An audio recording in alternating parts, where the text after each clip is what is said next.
ధనస్సు రాశి నుండి మకర రాశిలోకి ప్రవేశించిన పరమ పుణ్యకాలమైన మకర సంక్రమణాన్ని మనం సంక్రాంతి పర్వదినంగా జరుపుకుంటాం. ఈనాటి నుండి ఉత్తరాయణ పుణ్యకాలం ప్రారంభమవుతుంది.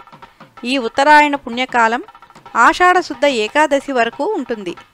హిందువుగా పుట్టిన ప్రతి ఒక్కరూ కూడా ఉత్తరాయణ పుణ్యకాలంలో మరణిస్తే స్వర్గప్రాప్తి కలుగుతుందని విశ్వసిస్తారు. అందుకే సహజ మరణాన్ని వరంగా పొందిన భీష్ముడు భారతంలో కురుక్షేత్ర యుద్ధం తరువాత ఉత్తరాయణ పుణ్యకాలం వచ్చే వరకు ఆగి ఏకాదశి నాడు తనువు చాలిచ్చాడు. అసలు క్రాంతి అంటేనే వెలుగు, సం అంటే చేరుకోవడం అని అర్థం, సంక్రాంతి అంటే వెలుగును ఆహ్వానించడం అని అర్థం. ఇక్కడి నుండి చలిని పారద్రోలే వెచ్చని వెలుగురేఖలు స్వాగతం పలుకుతాయి. మకర సంక్రాంతి పుష్యమాసంలో వస్తుంది.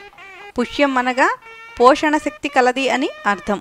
సంక్రాంతి రోజున స్నానం, దానం, పూజ అనే 3 విధులను తప్పనిసరిగా నిర్వర్తించాలి. సూర్యోదయానికి ముందే నువ్వుల నూనె నలుగు పిండితో నలుగు పెట్టుకొని తలంటు స్నానం చేయాలి.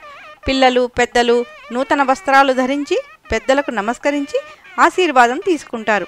శాస్త్రీయ పరంగా చూస్తే మంచు కురిసే హేమంత ఋతువులో శీతాకాలం బాధలు నివారించడం కోసం స్నానం చేసేటప్పుడు నువ్వుల నూనె రాసుకోవడం వల్ల చర్మం పొడిబారకుండా కాపాడుకోవచ్చు.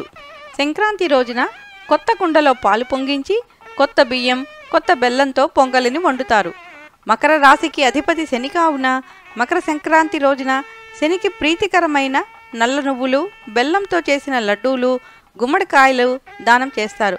ఇందువలన ఆరోగ్యం, సిరి సంపదలు వృద్ధి చెందుతాయని విశ్వాసం. అసలు ఉత్తరాయణం దేవతలకు ఎంతో ప్రీతికరమైనది కావున ఈ సమయంలో చేసే పూజా పునస్కారాలకు, యజ్ఞ యాగాదులకు విశేష ఫలితం ఉంటుంది. అంతేకాదు సంక్రాంతి రోజున పితృదేవతల ప్రీతి కోసం తర్పణాలను కూడా వదులుతారు. దక్షిణాదిన శుభకార్యాలన్నీ సంక్రాంతి తరువాతనే ఆరంభిస్తారు. సంక్రాంతి పండుగ మనకు పెద్ద పండుగ. ఏడాది మొత్తం కష్టించి పండించిన పంటలు ఇళ్లకు చేరే సమయం. ధాన్యలక్ష్మికి ఆహ్వానం పలకడానికి ఇంటి ముందు రంగురంగుల ముగ్గులు వేసి స్వాగతం పలుకుతారు. గంగిరెద్దుల ఆటలతో, హరిదాసుల సంకీర్తనలతో, కన్నెపడుచుల గొబ్బిపాటలతో, కొత్త అల్లుళ్ల సందళ్లతో ఊరంతా సందడిగా మారుతుంది. నిజానికి ఈ పండుగ యొక్క శోభను పల్లెటూళ్లలోనే చూడాలి. సంక్రాంతికి తెలుగునాట కోడి పందాలు ఎంతో గొప్పగా జరుగుతాయి. ఈ మకర సంక్రాంతిని తెలుగునాట సంక్రాంతి అని, తమిళనాడులో పొంగల్ అని, బెంగాల్లో తిలప్రా సంక్రాంతి అని, పంజాబ్లో లోహిడి అని, మహారాష్ట్రలో తిల్ సంక్రాంతి అని వివిధ ప్రాంతాలలో వివిధ పేర్లతో పిలుస్తారు. ఈ రోజున పితృదేవతల పేరిట వస్త్రదానం కూడా చేస్తారు. కొన్ని ప్రాంతాలలో ఎడ్ల పందాలు కూడా జరుగుతాయి. కర్షకుల ఆనందాలతో, ముత్తైదువుల లక్ష్మీ పూజలతో, శబరిమల అయ్యప్ప స్వామి మకర జ్యోతి దర్శన ప్రభావంతో అందరి జీవితాలలో నూతన కాంతులను నింపే పండుగ ఈ మకర సంక్రాంతి పండుగ.